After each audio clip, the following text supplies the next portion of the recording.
Alright, let's try something a little different this time, and I'll provide some narration and comments on the video, and you guys can tell me if you like that or you'd rather just listen to the car and the road noise. So we're gonna go pick up a package from UPS, and it's around midday in San Francisco. Lots of traffic, as you can see. So let's see if the car is able to get us to the UPS package pickup location and how many takeovers it requires. So we're on the average profile right now. Assertive has been a little bit assertive for me with this update. Usually I use assertive, but I don't know, there were a few rough edges with this update that made me want to go to average. It was sometimes kind of having some issues with the path prediction, which way it wanted to go. So I'm on average for that reason. All right, we got a stroller, and it looks like it's showing up as a little motorcycle. Or is that? I don't know what that was. I'm gonna have to watch that video again. A dog, maybe? Would be better if they improved and showed a stroller. I think it would give people reassurance to see a stroller and not a motorcycle or a dog.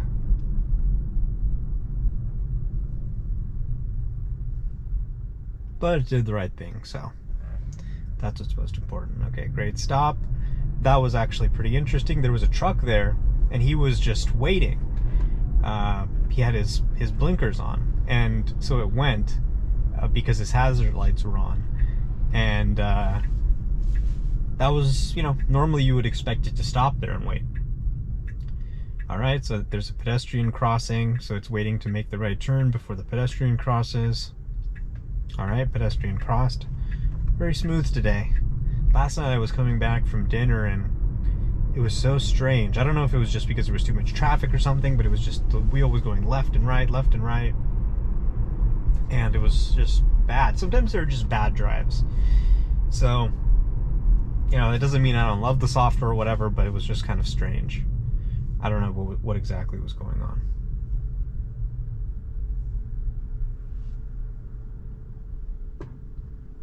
All right, full stop. Very good, and it's approved. Notice it's slowing down because there was a guy with a dog moving towards the crosswalk. So it started slowing down. It didn't stop completely, but it slowed down in anticipation of him, and this is an improvement. Before, one of my big annoyances was if somebody started to kind of move towards the crosswalk, it looks like it's kind of just waiting here forever, so I'm going to give it a little bit of gas.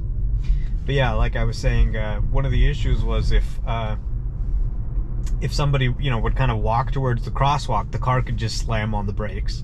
So I've noticed in 10.10, rather than kind of slamming on the brakes, it kind of more gradually slows down, which is much better and more of what you would want to do.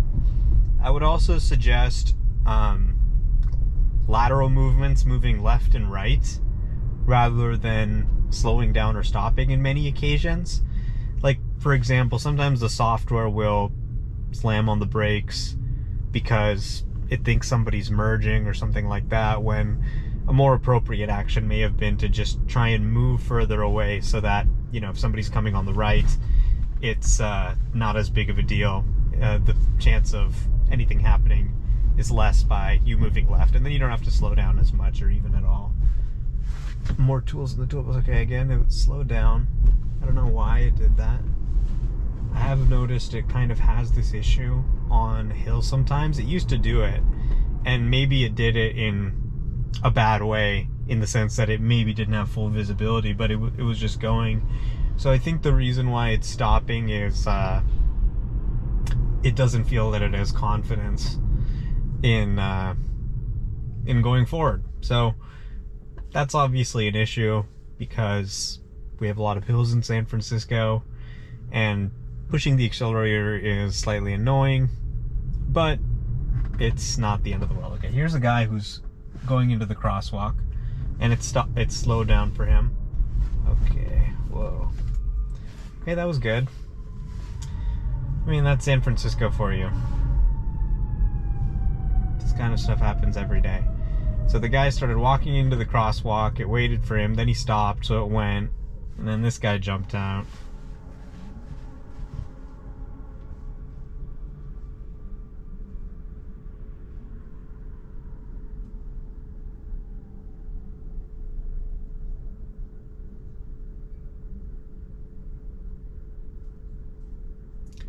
I mean, you can see it's getting very good. I usually let it drive. And that's not necessarily just because I want to play with it anymore, but it's usually just easier. It's only like if I get frustrated with it that I'll turn it off and drive myself. Or I'll drive and I'll have fun for 5 minutes and then I'll turn it back on.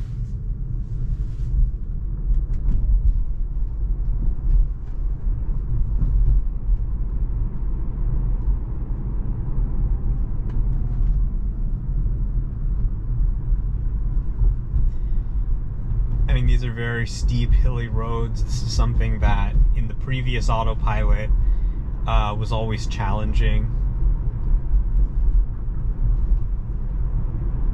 I'm going to turn up the speed a little bit just to keep up with traffic and not miss this light.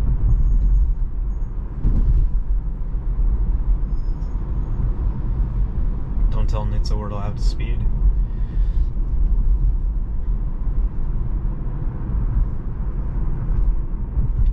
Good. So far, very smooth, comfortable ride overall. Very impressed. You know, I think that I've noticed for some reason it takes a few days for the update to really, like in the first few days, I think it's always rough. I don't know if it's like, you know, there's more likely to be a problem and then they can resolve it somehow. Maybe with some kind of configuration parameters that are misconfigured or something, or maybe it's because they're validating the new neural nets. Like, for example, maybe they have a new neural net for, you know, traffic lights or object detection or something like that, but they want to validate it in shadow mode before they switch it on into production. And then once they flip it on into production, you see that improvement. That was kind of cool. I wouldn't have done that as a human driver, but it slowed down for that scooter guy in the crosswalk, because just to make sure he wasn't going to go. And this is, of course, what we want the software to do. We want the software to be courteous, and it's fine to lean on the side of maybe being a little too courteous. I always tell people the accelerator pedal's your friend. Like, use it as much as you want, you know.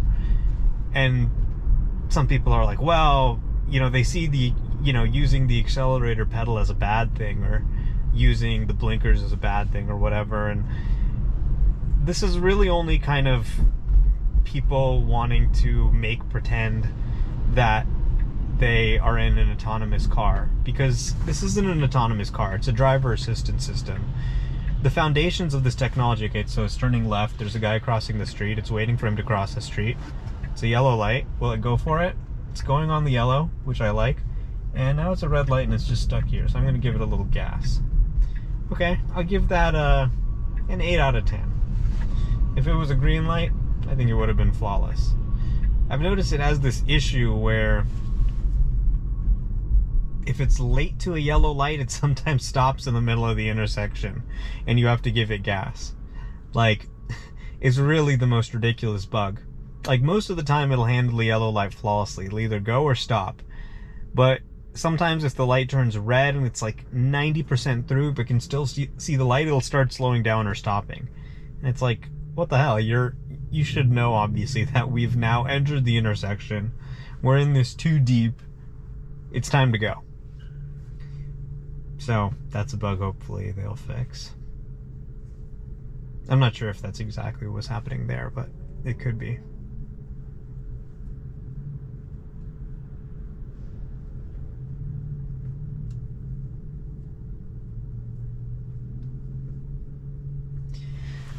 But I mean, really, you have these complicated city intersections, you know, yield on green, passenger crossing the street, trucks, cars, all this craziness, and this is being handled today with computer vision on, you know, this beta software. And it works pretty well. They've basically shown that this is possible. You can argue about how long it's going to take for them to perfect it, but they've proven that you can make a car drive, and you can make it drive very smoothly and comfortably and safely using these techniques.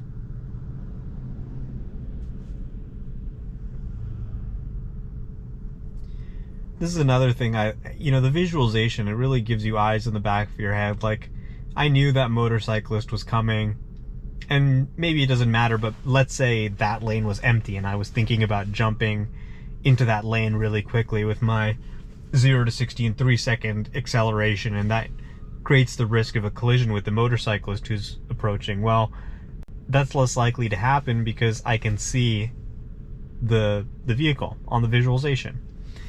And it's really great to have that 360 view without me looking back, to know that there's cars behind me, to know everything that's going on. Oh, there's a guy who's actually walking behind your car.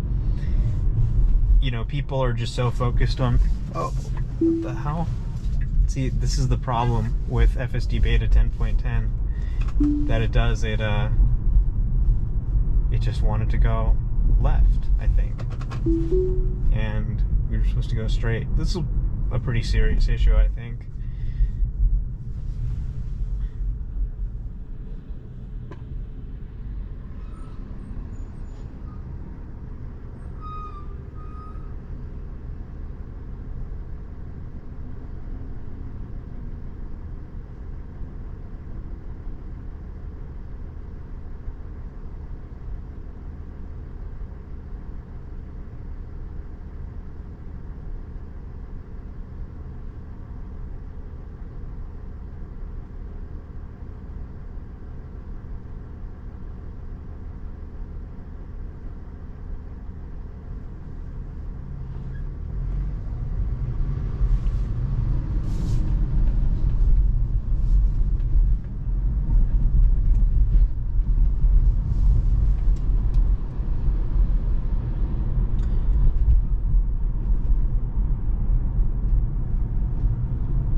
Okay, it seems a little far from this truck, so I'm gonna move up, use the accelerator. So every time you push the accelerator, they do actually see that.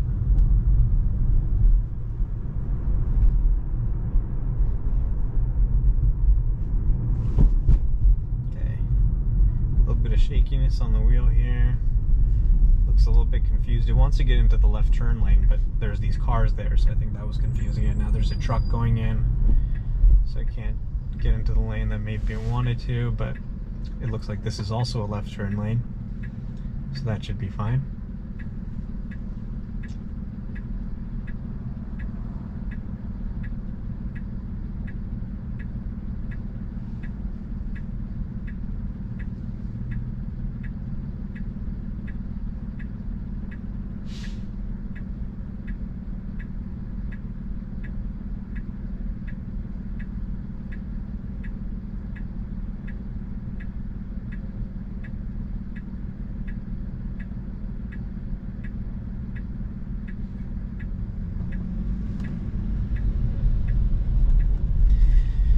boy, we got some bikers here.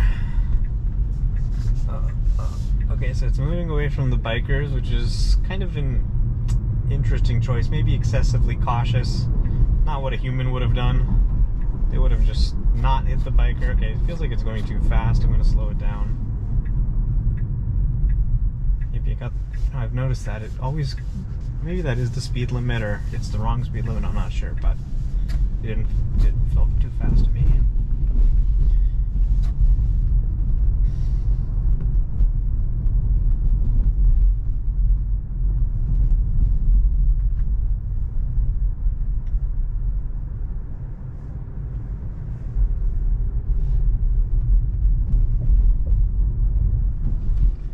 And we're now almost there. Just right over there.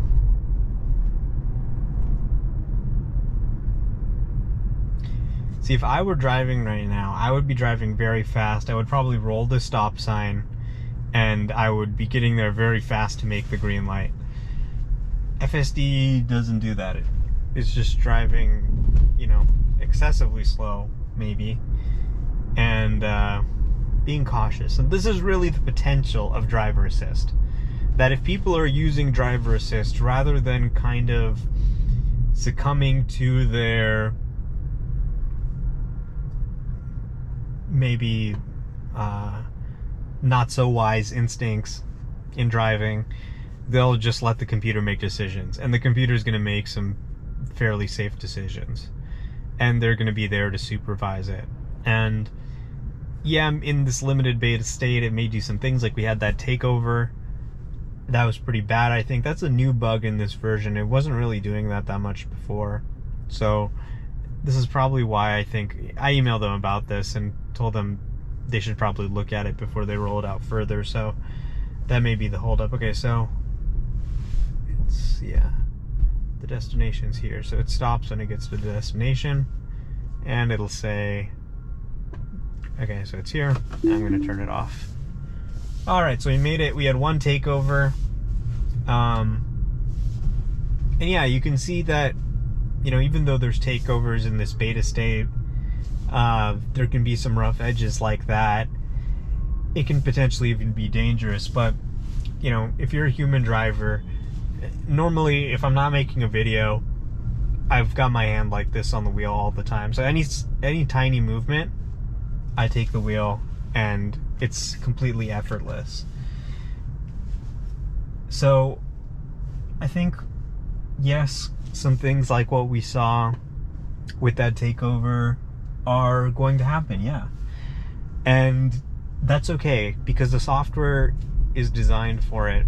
It's designed to tell people to put their hand on the wheel if it detects that they haven't had their hand on the wheel. And you've got the cabin camera up at the top, and if I pull out my phone or something, it'll go ahead and tell me, hey, pay attention to the road. So I think if somebody is paying attention, if they have their hands on the wheel, you know, what I'm doing in this video, where I don't have my, well, I basically try and touch it as little as possible so that people can see that it's doing this all on its own. And I'm of course have my hand ready to take over very quickly, but this is not what I usually do or would recommend anybody do. It's dangerous. It's a more dangerous way of operating than to just have your hand here, and this is normally how I just operate. I just have it kind of resting.